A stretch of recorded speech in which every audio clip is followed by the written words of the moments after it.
Hello and welcome to Introduction to Sales, a Beginner's Guide. I am your instructor, Tavishima Ayede. I'm a sales coach, business development consultant, a business growth podcaster, and I'm also a public speaker. Today, we're going to be going straight to Module 1, which is on sales fundamentals. And the first question we're going to tackle is, what is sales? For most people, when they hear sales, they think it means the ability to persuade someone to do something. But can we indeed persuade someone to do something? The answer is a big no. We can't make people to do things that they didn't already plan to do in the first place. And this is whether you're a parent or whether you're someone who is in a commercial context. You cannot persuade someone to do something that they didn't already intend to do in the first place. So the job of a salesperson or the job of a business person who is in a commercial context, whether you're a founder looking for fundraising or whether you're trying to sell a product or a service, your first role is you're trying to figure out people's pre-existing motivations and then aligning them with yours. Let me repeat. Your first job is to try and figure out what are people already interested in the first place? What are people already motivated by in the first place? Then you apply some creativity and see how those motivations are aligned, the other person's motivation and your own motivation. So your job as a salesperson, as a business person, is to make sure that you align both motivations. And that is the easiest way to, quote, persuade someone to do something. But let us forget this myth that you can persuade someone to do something that they didn't already intend to do in the first place. Now, there are, however, some people that can get people to do something despite how they feel or what their existing motivations are. If you notice, those people are normally called frauds or fraudulent people. So they are scam artists that can get you to do something you didn't intend to do in the first place. And there are people who, whether through psychosomatic drugs or whether through juju or jazz or whatever, can get you to do something that you didn't intend to do before. But if you notice from the examples that I've given, once we start talking about these sorts of things, we have gone beyond the purview of sales and business, and people rightfully think of those people as frauds. So as a business person, as a salesperson, your number one job, try and figure out what is that person already interested in? What are they motivated by? What are the visions, the goals, that they're heading towards, the challenges that they're trying to solve, and then you've figured out how your product or your service aligns with that. That is the best way to make a persuasive pitch, a persuasive presentation, and to be convincing. That way, a person sees that their current trajectory of heading from A to B, your product or service, makes their life a whole lot easier, and it makes it easier for the person to say yes, they are going to buy. And if they say no, they are not going to buy. If you have established rapport and done a good job with trying to figure out what their motivations are, and if you've listened to them, it should be a whole lot easier to ask a few more questions and figure out where you went wrong. And that will help you rescue your next selling conversations. So, is sales the ability to persuade? The answer is no. Is sales something that is only done in the commercial context? I'm going to say mostly, for most people, when we're talking about sales. You remember when I started off this segment, I spoke about how parents, we have to persuade our children to do something and persuade people within the same organization, our colleagues, people in similar departments or church group to do something. Sales skills will come in handy, but for the purpose of this course, the introduction to sales, we're going to be focusing on things in a mostly commercial context. When I say commercial context, I mean that there's a business person, or there's a product, or there's a service, and there's a potential buyer. Now, can anyone learn how to sell? The answer is yes. It is not an innate skill that people are born with. Sales is made up of a bunch of learnable skills. Each of them can be learned. Let's go back to the ability to persuade, the discussion that we had a few minutes ago. And I said it's not about persuading anyone, but trying to figure out what their motivations are, figure out what their goals are, figure out what their challenges are. These are things that you can learn by using simple conversational skills, tips, strategies, and tactics. It is a learnable skill. Anyone can do this. An extrovert can do this. An introvert can do this. An ambivert can do this. An Enneagram 5 can do this. An Enneagram 1 can do this. A phlegmatic, a choleric, a Tiv person, a Yoruba person, an English person, a Buddhist, an Australian person. Anybody can do it. It's a learnable skill. The next question we're going to consider in what is sales is, do you have to be a good talker? And the answer is maybe not. Listening skills are more important when it comes to sales because remember, I said it is about trying to figure out what are these person's motivations, what are they interested in, where are they heading, what problems do they have in their personal life and in their business life. You know how your product or service can solve these problems, and then you try to align those motivations.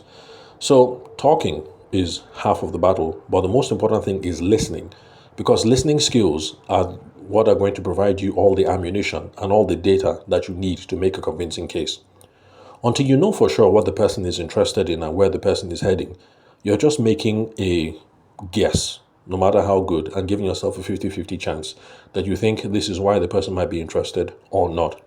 But if you listen and you get good data and you get good clues, whether from verbal cues because of what they say, or non-verbal cues like body language, how they smile, or how they frown, or how they cross their arms, or how they seem to be in agreement or disagreement, when you put together all these clues and verbal and non-verbal cues, you stand a greater chance of being able to make a convincing sales pitch or presentation or proposal because you have a fair sense of what it is that they might be interested in or not.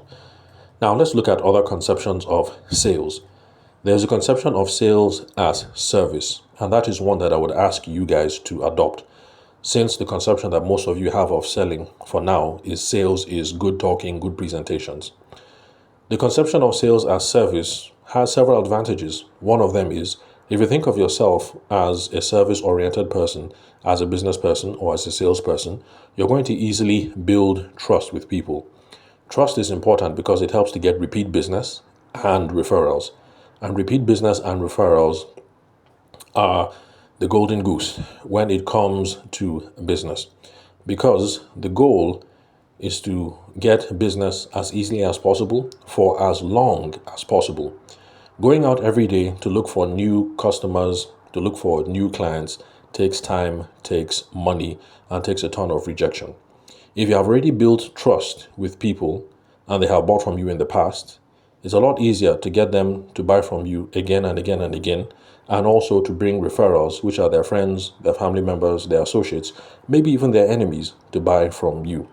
So, other conception of sales, sales as service, that is one that I would urge every single person to adopt. There's another conception of sales as problem solving. Now, this is also important because your product or your service either solves a problem that people have or it moves people closer to their vision. I started off my business journey more than a decade and a half as a wedding photographer. And so what I did, what I provided to the couple, was not just solving a problem, which was that they had no wedding photographer, but it moved people towards a certain vision that they had, a certain idealized, stylized, sophisticated vision of how they wanted their day to pan out. That is the reason why people, brides and grooms, people in the wedding space, that is the reason why they have wedding planners, caterers, photographers, and videographers. So that is one case where we have a service that is moving people closer to a vision. Now, there are some other things that you buy, like your mobile phone, for instance, which does both. Your mobile phone solves a problem. You need to communicate. But then your mobile phone also provides different kinds of social signaling. So those of you who are an iPhone crowd, your phone provides a certain kind of signaling. If you're a Samsung crowd, your phone provides a certain kind of signaling. If you're an Android person, your phone provides a certain kind of signaling. And if you're a China phone person, although now Chinese phones have become increasingly good in quality and in function, it provides a different kind of social signaling as well. So, wedding photography, you're helping people achieve a vision. Mobile phone, you are serving both a problem and also helping people achieve a vision. But we all have to adopt this conception of sales as service, because we're trying to this conception of sales as a problem solving, because whatever it is that we have, whether a product or a service, we are trying to solve people's problems or move them closer to a solution. Then there is sales as creativity. Most people have a creative impulse. You don't have to be a wedding photographer or a painter or a movie director or a videographer to have a creative impulse.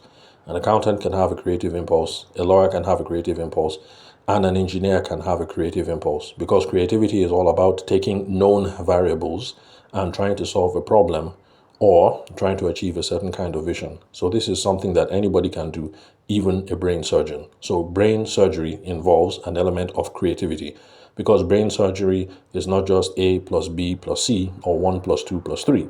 It's about, these are the variables that we have.